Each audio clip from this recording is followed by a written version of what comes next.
Welcome to Rambam In-depth. Today we're going to be discussing the Rambam's ruling in Hilchas Isuri Bia Perek Beis Halacha Yudalid. The Rambam says as follows: Mitzvahs Chachamim sheyisa Adam bas Achoso. There's a mitzvah from the sages that a person should marry his niece, his sister's daughter. And the Rambam adds, V'hu adin l'bas achiv. The same thing applies to one's brother's daughter. And what is it based on? Shenemar, it says in a verse in Yeshayahu and Isaiah, Umipsarcha lo tisalam. Do not hide from your own flesh. This is based on the Gemara in Yevamos and Sanhedrin, where the Gemara talks about a few different categories of acts of kindness that we bring about a reward. Ha'ev v'shchenav, someone who loves his neighbors. V'mekarev v'skrev, someone who brings his relatives close. V'hanoises bas Achoso, and one who marries his sister's daughter. V'halmalva sela la'ani b'shas t'chalkai, if someone lends a sela, an amount of money, to a poor person when he's in need. All of Achoso Eimer, concerning this type of person, the scripture says, Oz tikra v'Hashem yana. Then you will call out to God, and God will respond. The Gemara brings this pasuk, but Rashi says that this is a continuation of an earlier pasuk that says the importance of helping those who are in need and helping the hungry. And at the end of that verse it says, do not hide from your own flesh. In other words, that when you give tzedakah, you give to strangers. That's beautiful, that's wonderful, but don't think that your relatives are not important. In fact, it's more important to give to your own relatives, and that's why the prophet Isaiah says, Mipsarcha al tisalam. Now, what's the reason for this? Why is there a mitzvah of the sages to marry a niece? And it's hardly something that we see practiced today, although it is done. I know of a few cases throughout my life. I've heard of a few people who married their niece, but what's the reason? What's the logic for it?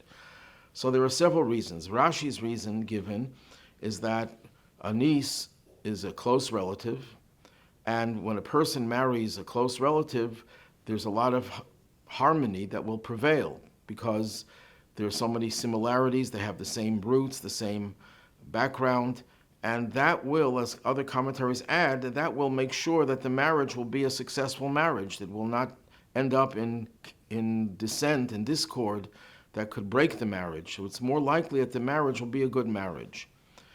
Based on that, does it make a difference if it's a sister's daughter or a brother's daughter? No, it doesn't make a difference, because either way, this will be a guarantee, to the extent that anything could be a guarantee, that the marriage will be a successful marriage. And that's why the Rambam, if the Rambam follows this explanation, then it doesn't make a difference if it's a brother's daughter or a sister's daughter.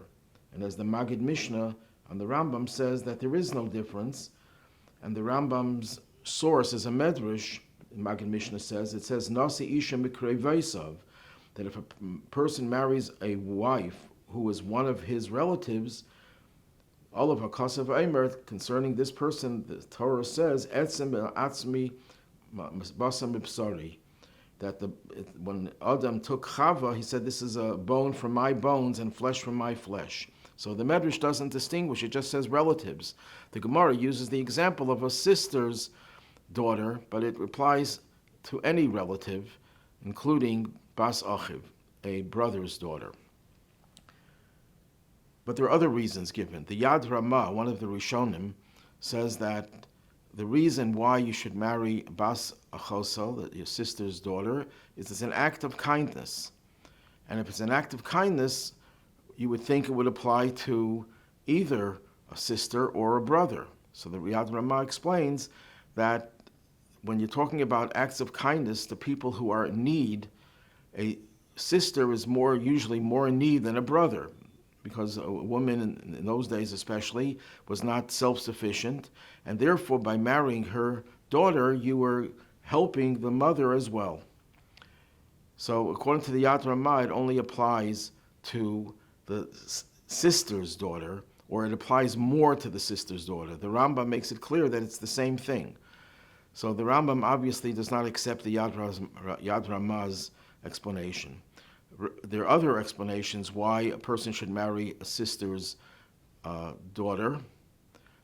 The Rabbi Tam says because there's a Gemara that says that a person is close to his mother's brothers. When you have a child, there's a great possibility that your child will resemble your mother's brothers. And if you are a person of high regard, of high ethics and morality, you're a tzaddik, a righteous person, you will want that your children should be like you. So if you marry your sister's daughter, the chances are the child will be closer to your personality than it would be to anyone else's. According to that, it only applies to a sister's daughter, not to a brother's daughter. But of course, the Rambam doesn't make that distinction. So the Rambam obviously does not accept that. Yad Ramah also does not accept that explanation. He says that from the Gemara, it seems that this whole idea of marrying your relative is based on gemilas chasadim, acts of kindness. You're being kind to your relative. Another reason given is that by the Toras Chaim, one of the early Achronim, he says that a woman, the Torah says, does not inherit when there are sons. The sons are obligated to support the sister, but she doesn't inherit. So it could be that a woman will feel that she's deprived of her own resources, that she doesn't get the inheritance that her brother would get, but now that the brother marries her daughters, so she will also benefit from that financially. And that, of course, only applies to a sister's daughter, not to a brother's daughter. And therefore, the Rambam obviously does not accept that reasoning either. There's one other reasoning. The Sefer Margolius Hayam quotes one of the Gaonim, Reb Shrider Gaon, a very interesting explanation. He says, if you marry your brother's daughter, you're going to uproot possibly something from the Torah. What happens if a person dies childless? Then the widow has to marry or get chlitza from the husband's brother. And in this case, her husband's brother is her own father. So she would not be able to do the mitzvah of Yibum. So the Chachamim, the sages, did not want to deny that possibility. That, of course, would only apply to a sister's child. But the Rambam obviously does not accept all of these explanations. The best explanation that fits into the Rambam is that it's an act of gemilas chasadim, an act of kindness, that by marrying your close relative, that will guarantee that you will have a better marriage, and you're doing an act of kindness to your spouse. Now, Rabbeinu Yehuda HaChassid, one of the early Rishonim, one of the Tosafos, in his Sefer Chassidim, in his will, he writes that you should not marry your sister's child. And of course, that raises the question, how could he go against the Gemara? And the answer given, and the answer seems to be borne out from the Sefer Chassidim's writings in another place, that when is it a mitzvah to marry your sister's daughter? That's only when you're doing it for the sake of helping someone. You're doing it lishma, for the sake of the mitzvah. You're not doing it because you're attracted to her for some physical reason, for some financial reason, or any other reason, but you're doing it l'shem mitzvah. If you're not doing it l'shem mitzvah, then that's when Rabbi Yehuda HaChassid did not want you to marry your niece. And some explain this based on what we know today genetically, that when you marry a close relative, there's a greater chance of a child that is genetically harmed. But if you do it l'shem mitzvah, for the sake of the mitzvah protects you. The mitzvah gives a person protection. But if you're not doing it l'shem mitzvah, that you're not doing it in order to make sure the marriage will be a better marriage, or to help your sister, whatever reasons we give, but if you're not doing l'shem mitzvah, then there's a certain risk involved, and therefore it's better for you not to marry the niece.